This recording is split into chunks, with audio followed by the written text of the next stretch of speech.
Good morning, everybody. How are you?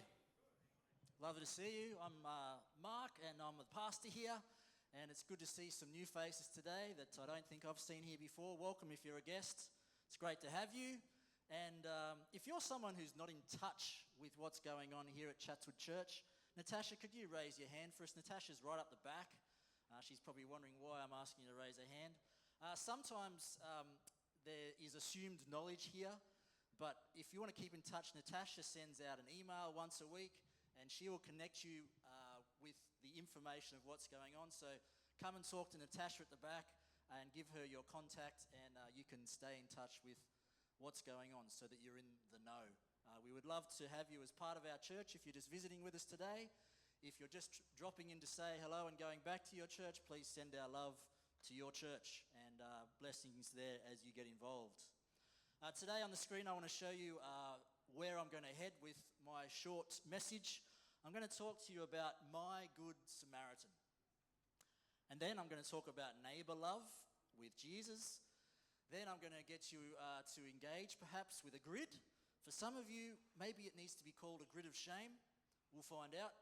And then lastly, I want to challenge you via the word bless, or the acronym called bless. So, let's begin, shall we, with a story about my good Samaritan. Have you ever encountered a good Samaritan, by the way? Anyone here encountered a good Samaritan? Okay, good. Have you ever been in a real pickle and someone has gone out of their way to help you? Has anyone made a really foolish parenting decision? An awkward one. Okay, thank you, parents, for being honest. This was one of those occasions for me. You see, one afternoon I was driving to the Adventist book centre, actually in Epping, to go and pick up some books from the bookstore when it was located there. And with me was my youngest boy at the time, who was 5 years old. He came on a bit of an adventure with me, a bit of a little parcel pickup, and I had run out of fuel and I needed to go and get some petrol. So I found the nearest petrol station. It was not one of the popular brands. It was just an independent off the side street. And I went in and started to put the petrol in, and my 5-year-old son said to me, "Hey, Dad, can I help you put the petrol in the car?" And as a parent thinking forward, I'm like, yes, my son wants to be independent and learn how to do things, and I should empower him to do such a thing. I did not know that you're not supposed to let your children or anyone under the 16 years of age put petrol in your car. So I showed him how to, grab the nozzle and put it in and hold onto it while it's attached to the car. And he was enjoying it. He was feeling all independent, doing this. He's 5 years old, loving it. And I'm just sort of looking around at everything, in the petrol, the gas station. And out of nowhere, without any warning, without any word, with his two hands, he has pulled out the nozzle and pointed it right at me whilst holding the trigger down. And I've just sort of gone, oh! And he has totally sprayed me with petrol. I grabbed the nozzle, filled up the rest of the tank, and I put the nozzle back in, and I'm starting to feel not so great in my midsection. So I grabbed a bit of the water. As you know, in the middle there's often the tub, and I poured the water on a little bit over me to try and get this petrol off. I thought, that's not good. I don't think that's going to end up in a positive situation for me. So I poured a bit of the water and it ran out, and I noticed that there was a bit of a line-up happening, so I was like, all right, I'll go inside, I'll pay for the fuel, and then I'll ask them if there's a bathroom or something that I can keep on washing this petrol off. Went inside, I paid, I said, is there a bathroom here I can rinse myself? This is what's happened. And he said, sorry mate, no bathroom here. I said, is there a hose outside or something I can use? He goes, no mate, nothing, sorry. Independent station, sorry. So I'm like, okay, what do I do? By this stage, I was starting to burn. And I thought, okay, this could escalate. So I jumped in the car, grabbed my son in the car, and I took off. Now, I didn't know this area very well, but I thought, I need to find some relief. So I thought maybe I'll just go look for a park. And maybe in the park there's a a drink fountain or a tap that I can just go and lie under and, douse myself. As the minutes were going by, the temperature was increasing. I don't know if any of you have ever been doused in petrol. I just want to tell you, don't do it. If you can avoid it, learn from my mistake. After a few minutes, I was burning up. Okay, I was in trouble. My nether regions were in danger of danger. Let's just call it that. I was in trouble. I was sweating in all sorts of places, and I just thought, right, what do I do here? Lord, please help me. I'm driving around looking for a park. I can't find one. I'm looking on my maps. I don't know what to do, and it is really getting hot. And I received this incredible answer to prayer. I saw a guy watering his garden. And I drove over to him, and my jeans are fully wet, my shirt, and I just I walked over to him and I said, "Oh mate, I'm in a bit of a pickle. Is there any chance that I could borrow your hose, because this is what's happened, petrol station, petrol, son, silly, me, parent. Could I borrow your hose for some sweet relief, please?" And he was watering his front lawn, and he said, "Yeah, I'll help you, but could you maybe go onto the street, because this is new lawn, and if you douse yourself here, it's going to burn my new grass." I said, "No problem, I'll go anywhere you want on the street, good." So I grabbed his hose and I started going onto the street with, his hose, and he says to me, he goes, "Oh, hey, would you like a shower? You want to come in and have a shower?" I said, "Yes, that would be fantastic." I'm thinking I'm just desperate by this stage. So I just took his offer. I said, "Yes." So my 5-year-old comes inside. He puts him in front of Bluey on the TV. I'm like, "Sweet." I didn't know this guy, but I trusted him at this stage with my son. I went in the shower, and just as I was going in the shower to change out of my jeans, get in the shower, he says, "Oh, hey, mate, so I've got this old pair of pants, old pair of shorts. I don't really want them anymore. Do you want them? Would that help?" I'm like, "Yes." Because I was thinking, if I have a shower, maybe use the soap, what am I going to get back in? I was like, "Mate, you are the best. You are my good Samaritan today." After the shower, the relief started to come, and the temperature began to drop a little bit. And I put on his shorts, and I just said, "Mate, you've been a lifesaver today. Thank you so much for helping me. Random story for you, I know." And I just really appreciated, particularly that my son was still there watching Bluey afterwards, after the shower. It was all good. Not a great parenting moment, but I went down the street. I was still a little bit on fire, so I went to the chemist, and that just kind of got awkward, because the lady at the reception, the checkout, didn't understand. The people behind the counter said I need a prescription for that kind of stuff. So I just left it, and luckily for me, the temperature came down, and I was okay. I ended up going back to that guy and dropping off some chocolates and one of the books that I went to pick up, and he wasn't there in the end, but I just left it at his door and said, "Thanks for helping a brother out." I took a picture as well, just so you know this is not a made-up story. And you'll see why he was so happy to give away those shorts.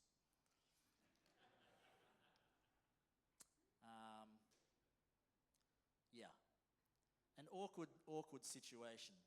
But that was one time when I met a good Samaritan. A good Samaritan that helped me out in my time of need.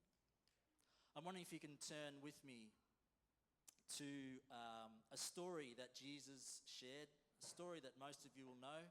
And by the way, in the pews in front of you, in case you don't have a Bible today, there are a lot of new Bibles in your pews. I discovered here, that's it, Rob's got one. Some of them are different, some of them are quite creative. The one Saray's holding up's got some artsy stuff in it. They're all kind of different, but we have purchased these as a church, not only to get you into the Word, because I know sometimes maybe you forget your Bible, I'm old school, so I think looking at a physical Bible, for me, it just makes more difference. It's more tangible than looking at a screen. But it's okay if you want to look at your screen, no problem. But if you know someone who visits our church who doesn't have a Bible, and I encountered this last year, now we've got a Bible that we can gift to them. If they're particularly a new visitor, a new Christian, there's Bibles there for them.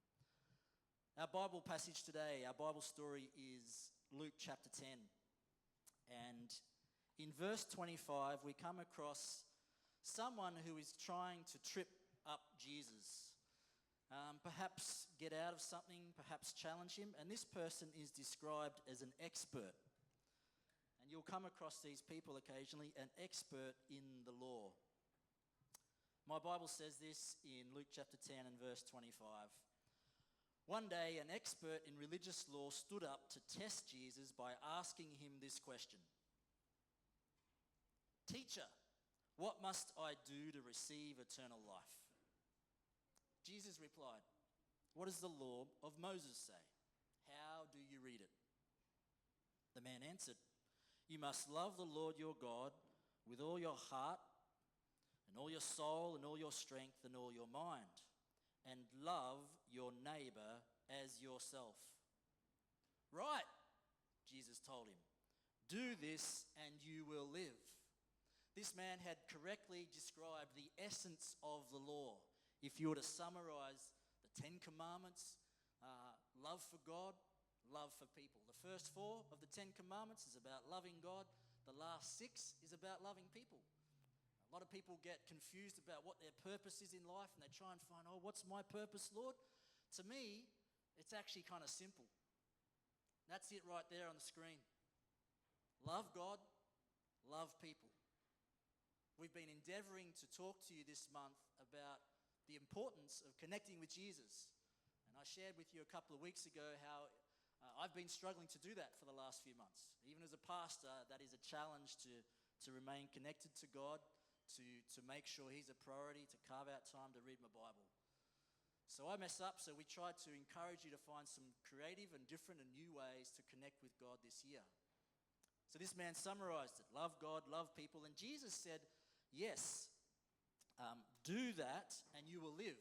He didn't correctly go according to the man's question about eternal life. He said, this is what it is to live. This is the real living. Do these things and you are living. But then our Bible says that the man wanted to justify his actions. So he asked Jesus, and who is my neighbor?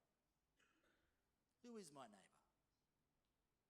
And Jesus takes this question, he plucks it from the air, and he places it on a road from Jerusalem to Jericho. Now, this road I've been on. You can go today. Some of you may not think it's a great time, but I think you can still go today. You can fly to Israel, and you can go and walk on the road from Jerusalem to Jericho. It's a windy road. It's out there in the desert, and it goes from Jerusalem, which is way above sea level, down the hill, and it winds and meanders around. And in the time of Jesus, it was a dangerous road. It was the perfect spot where you would set up an ambush for the people that would be coming along its paths. And so Jesus then tells this story, and he says, a Jewish man was traveling on a trip from Jerusalem to Jericho, and he was attacked by bandits. They stripped him of his clothes and money, they beat him up, and they left him half dead beside the road. By chance, a Jewish priest came along, but when he saw the man lying there, he crossed to the other side of the road and passed him by. Next, a temple assistant, or a Levi, walked over and looked at him lying there, but he also passed by on the other side. Then a despised Samaritan came along, and when he saw the man, he felt deep pity. Kneeling beside him, the Samaritan soothed his wounds with medicine and bandaged them. Then he put the man on his own donkey and took him to an inn where he took care of him. The next day he handed the innkeeper 2 pieces of silver and told him to take care of the man. If his bill runs higher than that, he said, I'll pay the difference the next time I'm here.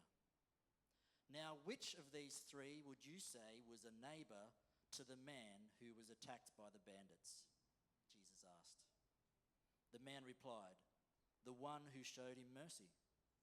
Then Jesus said, yes, now go and do the same.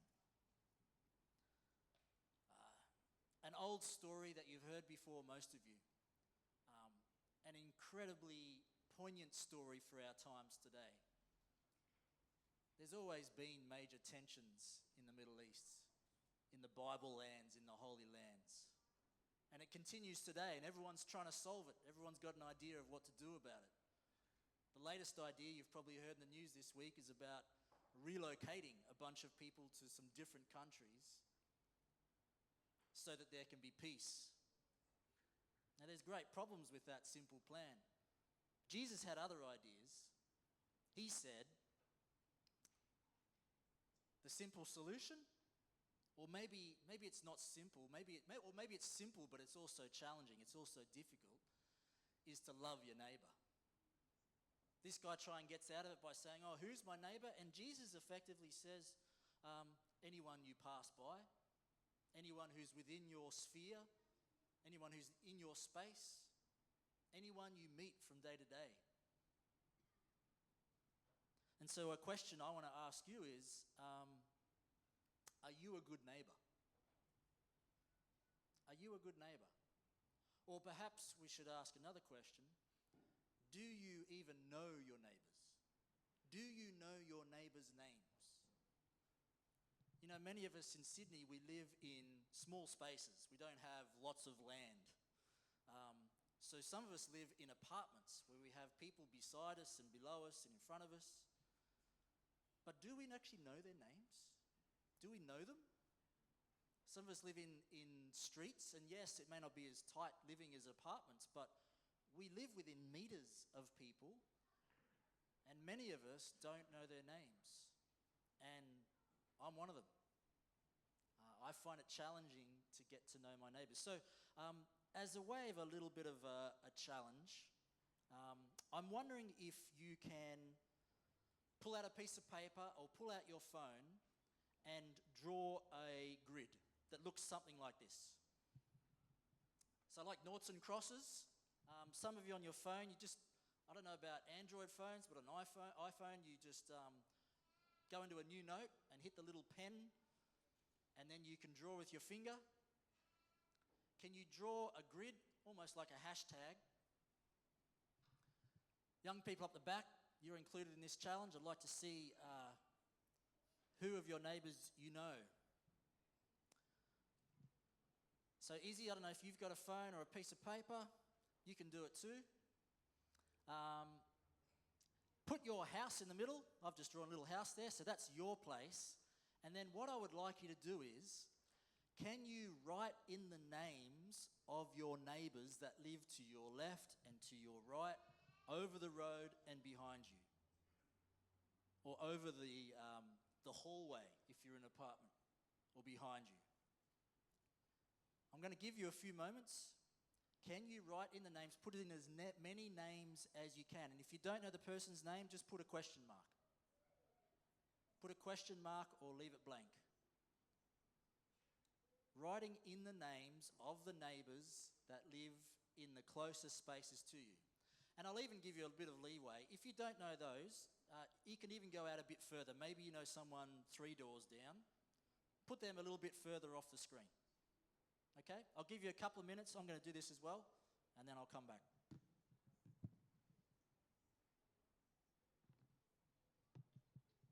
Oh, I should say, if you can't even draw the grid thing, if you haven't even got that far, maybe you could just do it like this.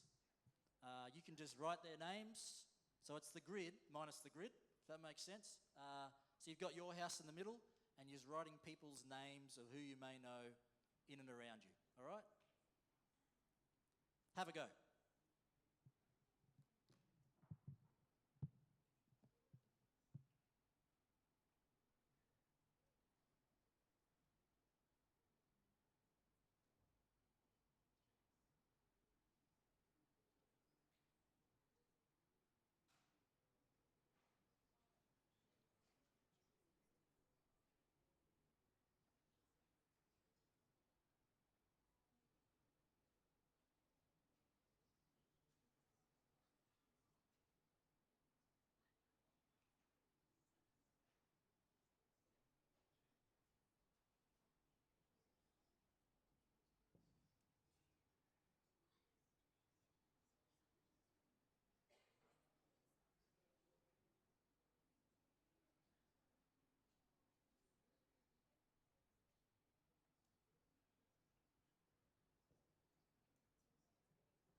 If you haven't done so already, just share with the person next to you. How's your results? How are you looking? How well do you know your neighbours?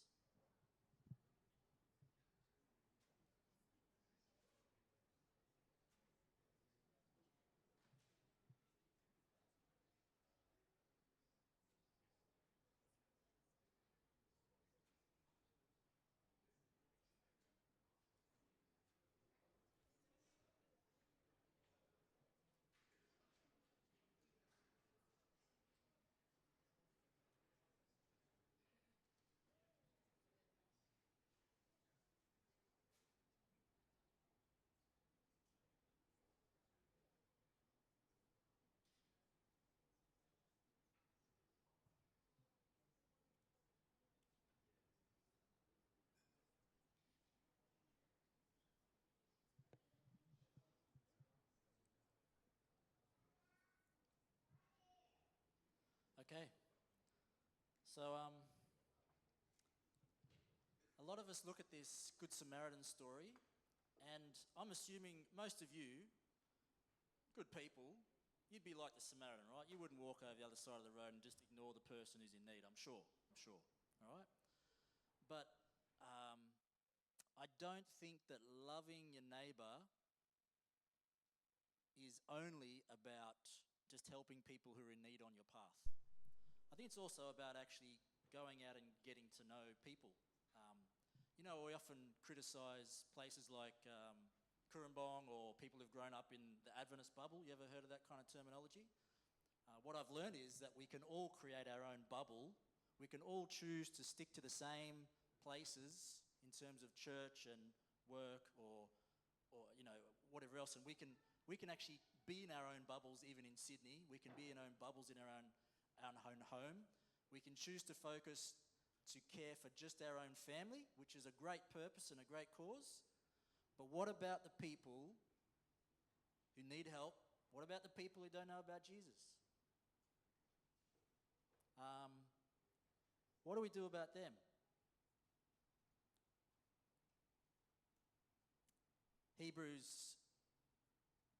Romans chapter 10, verse 14 and 15 says this, how can they hear about him and call on him unless someone tells them? And how will anyone go and tell them without being sent? This is why the scriptures say, how beautiful are the feet of the messengers who bring good news. So me completing this, again, just so we're on level ground here, I want you to realise that I struggle with this.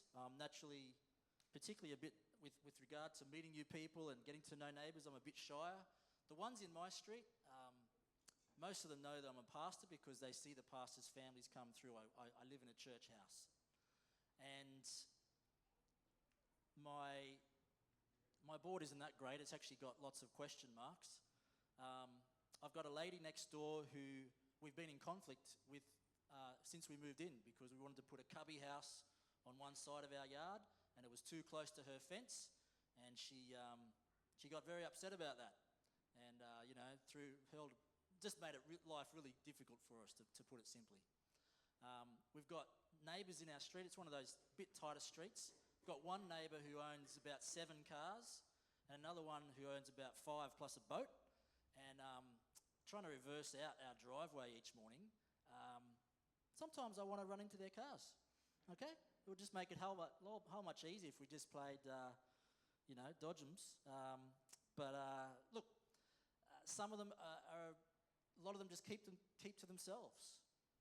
And sometimes, I confess, I'm hesitant to try and get to know them because I think that they think that I'm just going to want to push my religion onto them. So I include myself in this challenge of knowing neighbours, but I just think, you know what? If I was to leave this neighbourhood,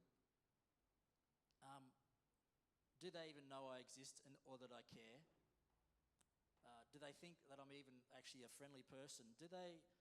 Is it okay to leave a neighbourhood without people even knowing that I'm someone who is endeavouring to follow Jesus, and I actually think that following Jesus is the best way to live? Why would I not share something good with someone else if it's been really good? So if you are feeling a little bit of the call today to maybe reach out to your neighbours, to get to know your neighbours, I want to finish today by just giving you a bit of a framework that has helped me for how to connect with people. Again, you might see me as easily extroverted and whatever else, but this is something that still is challenging to me. But this framework helps me a bit. And it's simply called BLESS, okay? BLESS. BLESS is an acronym. It's also another challenge. And this is what it stands for. The B of BLESS stands for beginning with prayer. So I would encourage you, if you want to engage with this, to simply pray to God, ask for the Holy Spirit to lead you to the people that he wants you to engage with, to have an encounter with. And you could do this every morning, a simple little prayer. Hey God, please put people in my path today who you want me to meet. And some of you, that may actually mean then putting yourself in spaces where you can meet people. Because if you're just going to drive home into your garage, lock the doors, and then go and out via your car and not even talk to anyone, that makes it tricky. And I've found simple things like spending a bit more time in your front or your backyard. You get to meet people that walk past. You get to see neighbours and see what's going on. So many of us just go into our homes and get on our screens and eat our food and then disappear in our cars again. It's hard to get to know people. So if you want to actually meet people, spend some time in your front yard. Or spray some petrol on your nether regions. That's the other option. You choose. So begin with prayer, because we're partnering with God in this. Let's pray for God to meet people, as it says, they're people in your life and the places that you're in. Secondly, the L for bless is listen. I will listen to and discover the needs of others and the place where God is at work. So often when we've talked about witnessing or sharing faith or helping other people, we come in with an agenda and we get this label of being Bible bashers, of trying to push stuff on people. That's not this approach. With this approach, we're using our ears and our mouth in proportion, and we're listening to people. So when I've prayed and when I've opening my eyes to who God wants me to meet and encounter with, I simply ask them for their story. How are you? Tell me about your life. And I use my ears and I listen. One of the best ways that you can do that is over food or a drink. And so the E of bless is to eat. I will share meals and spend time with people in my life. Many of you that go to work, you are already having lunch somewhere at work, and you've got some work colleagues that if you were courageous enough, you could invite to join you in that meal. Don't even have to pay for their meal. You just say, hey, do you want to go and eat here? Do you want to come and have a drink there? I find that when you're eating with people or having a drink with them, that conversation and story flow a whole lot easier and a whole lot better. As you have listened to their story, there will be an opportunity at some stage where you can find a need in their life that maybe you could help with. And that's the S, the first S of bless, which is to serve. I'll respond to the needs of others and help them in tangible and impacting ways. Everyone needs a helping hand. For me, it was that guy with his hose in his front yard. But for you, I believe that there's neighbours in your street, there's people in your workplaces, there's people where maybe some other third spaces in life that you go that have needs that you could help with. And I must warn you, when you get to know these people on a deeper level, it can get messy and it can become time-consuming. I'm involved with a neighbour at the moment like that. It can weigh on your mind, but it's worth it. It's what I think God's asking us to do. So hopefully you'll find a way to serve them. And I think in the end, the last S, which stands for story, I will share the story of Jesus and what he is doing in my life with others. I think God will provide an opportunity, if you want to take it, where you can share some of your story. You've listened to their story, they'll ask, they'll notice. You'll get a chance to share your story with them and maybe invite them to come and engage with the one who you believe is the biggest and best source of life. You know, for a number of us, we struggle with this part. We struggle with sharing faith, with witnessing is an old term. But I believe it is very possible and it can happen if we just choose to be courageous and endeavour to share God's love with people in action or with word. As a bit of a sweetener today, some of you are wondering, okay, maybe I could do this. Let me just make a little bit of a sweetener, because some of you, you don't really like, you're not really hospitable, like that's not your gift. You don't like cooking for people or having them over as much. And maybe you don't have much money, or you don't want to, always buy a drink for that person or whatever else. I don't know what's going on. So I thought I'd give you a little bit of a sweetener. I've got some gift cards to give away. In fact, I've got 10 $100 gift cards. If for you, the barrier for you inviting a neighbour or a colleague for a meal is the financial part, our church would love to sponsor you, would love to help you to provide some food or some meals. Maybe this will just go to you paying for the hot drink or the cold drink of the person, the workmate that you want to go and take out for a while. Maybe it'll pay for some food so that you can invite some neighbours around for a meal. So I've got about 10 of those and I want to give them away. And the only proviso, the only footnote is that I would love to hear back how it's going. And if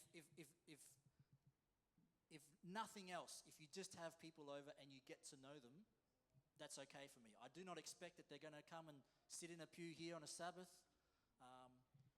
If they're not baptized after 3 months, that's okay. No problem at all. I want you to feed them, not baptize them, okay? I want you to offer them a drink. So if that would help, I really, don't be shy. I've got 10 of these, few of them physical and a whole bunch digital. I would love to help you to bless other people. What difference can it make? In closing, here's maybe one example. I just looked up the mission story. Our global church releases a mission story every week. And I looked up last night the mission story for today. And it kind of fits.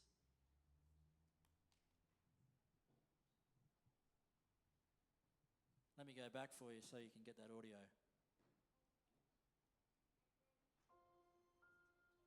Sometimes, all it takes is opening our eyes to notice when someone is in pain. Flor, who lives in a small Costa Rican city, was struggling with alcohol and drug addiction until she met Arlene, a Seventh-day Adventist neighbor. I was lazy. I was on the street a lot. I was into bad things. I was looking for God, but nobody helped me. Arlene lived in the same neighborhood as Flor for many years, but she never noticed the way Flor lived until one day she stopped and talked to her. She asked Flor if she needed anything, and Flor immediately started crying.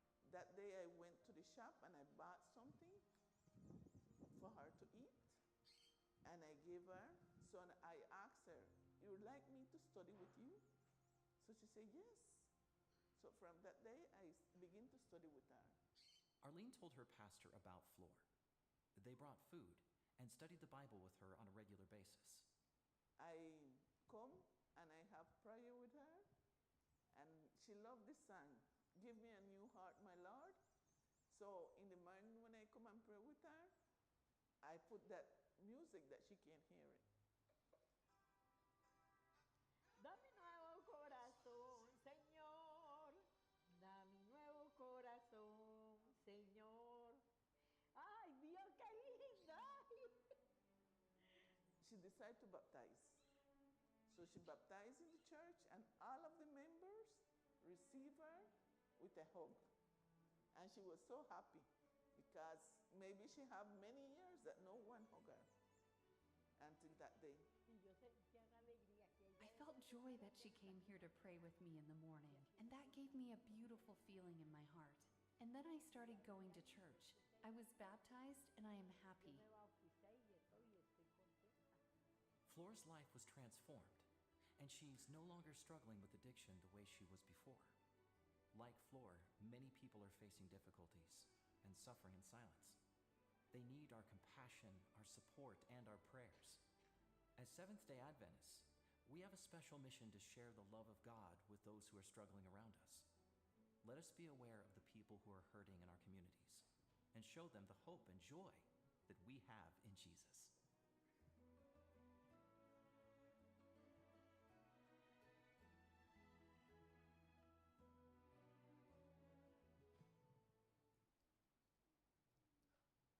So, last Sabbath, Glenn Tannen, the big pres, was here talking about mission, and he shared some of the stories about P&G for Christ and, thousands and thousands of people making decisions for Jesus. And he shared about his own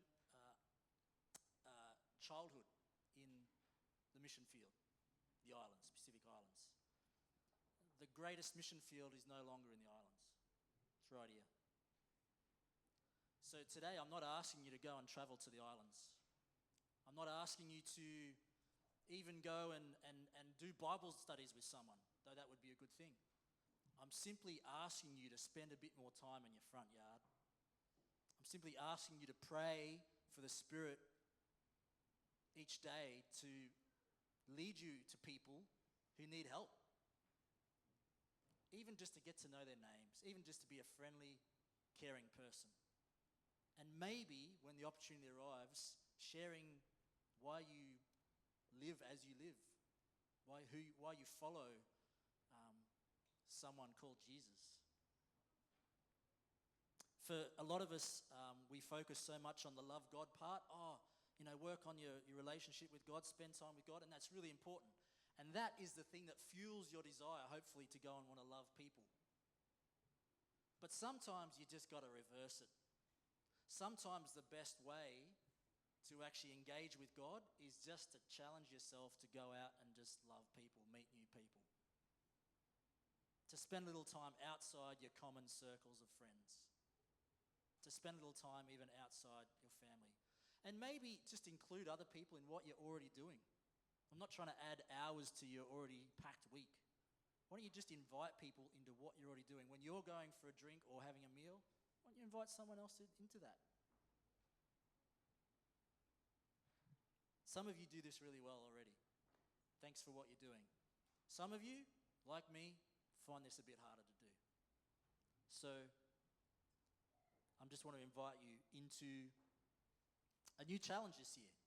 Maybe this could be the best year ever, because my experience is when I do this, even though sometimes it's nerve-wracking and it can be like I kind of mess up even the words that come out my mouth when I try and share about my faith.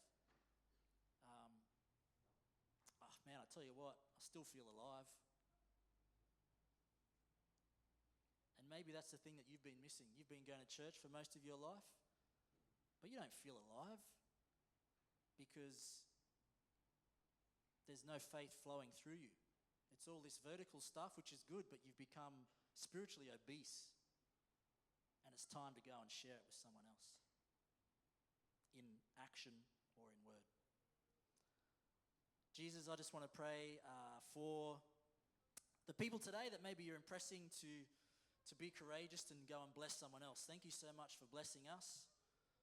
Thank you for loving us unconditionally, whether we're someone who sticks to ourselves or goes and shares, whether we're someone who's an incredible top-notch Christian or whether we're someone who's just a lot shyer. You love us just the same, but you still challenge us all the same as well. You want us to grow. You want us to be more like you. So thank you for the challenge today via the story of the Good Samaritan. Not only do we just want to love you with a heart or a mental assent, but we also want to be people who are doers. And I just pray for those who've decided to take up this blessed challenge that they'll have courage and that they will experience the joy of engaging with other people, helping them where they can, and sharing their story where you give them opportunity. Thanks, Lord.